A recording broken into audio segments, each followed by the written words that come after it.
أولاد ونيس اتشردوا والزمن جرى عليهم، اللي بقت رقاصة واللي بيبيع كشري. كانت الصدمة لما قرر محمد صبحي يعمل الجزء التاسع وحب يتواصل معاهم. كانت المفاجأة كلهم رفعوا شعار لم ينجح أحد، كلهم بلا استثناء قاعدين في بيوتهم. يلا نعرف كل واحد فيهم راح فين، ويلا نبدأ كده بداية بالبكري، وهو عز الدين أيبك. اسمه الحقيقي سامح ثروت. سامح عنده دلوقتي 46 سنة. ساب المحاماة على الرغم من انه كان هيبقى عنده مستقبل مش قليل، كان هيبقى مستشار دولي، كل ده عشان التمثيل.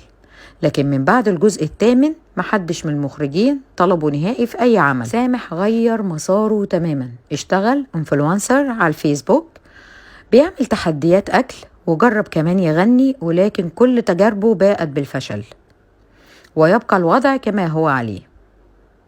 ده كان بالنسبة لسامح البكري. نيجي بقى لجهاد، وهي مدرسة القرع المباشر. اسمها الحقيقي هدى هاني. دخلت الفن عن طريق عمتها هناء الشربجي. قدرت تخطف الأنظار من أول مشهد. عندها دلوقتي 44 سنة. اتجوزت من المخرج أسامة بركات. بعدها أنجبت ابنها، وقررت تبعد عن الساحة الفنية تماما عشان تتفرغ لتربية ابنها وحياتها الأسرية.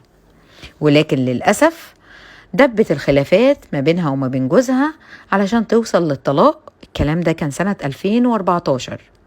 بعدها هدى أعلنت إنها مستعدة الرجوع للفن، لكن المخرجين نسيوها تماما وكأنها ما دخلتش المجال من الأساس. نيجي بقى لشرف الدين شرف أنطح. شرف الدين اسمه الحقيقي فادي خفاجة.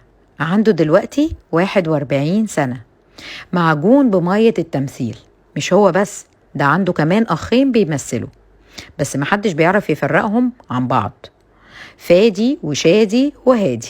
ورغم ان التلاتة وقفوا قدام نجوم كبار في الدراما والسينما المصرية، إلا انهم اعلنوا ان مش بيتعرض عليهم اعمال نهائي، خصوصا بعد ما فادي كتب على حسابه على الفيسبوك رسالة للمخرجين انه عايز يمثل لانه ما عندوش غير الشغلانة دي.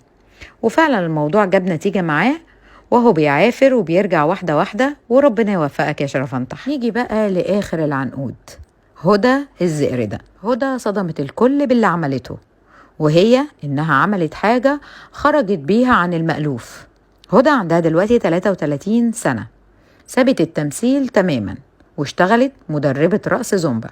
مؤخرا انتشر لها فيديوهات وهي بترقص وبتعلم الرقص، ومن ساعتها وهاتك يا هجوم وتعليقات كلها مش مصدقة، وبيقولوا انه مستحيل تكون دي تربية بابا ونيس. وده يعتبر دليل على مدى نجاح المسلسل وقد ايه الناس كانت مصدقاه. وفي النهاية، هل تفتكروا ان قعدة الممثلين دول في البيت راجعة للعنة الفنان الكبير محمد صبحي، اللي بيشتغل معاه ما بيعرفش يشتغل مع حد غيره، ولا ده راجع للحظ والكاريزما؟ مستنية ردكم في التعليقات ورأيكم.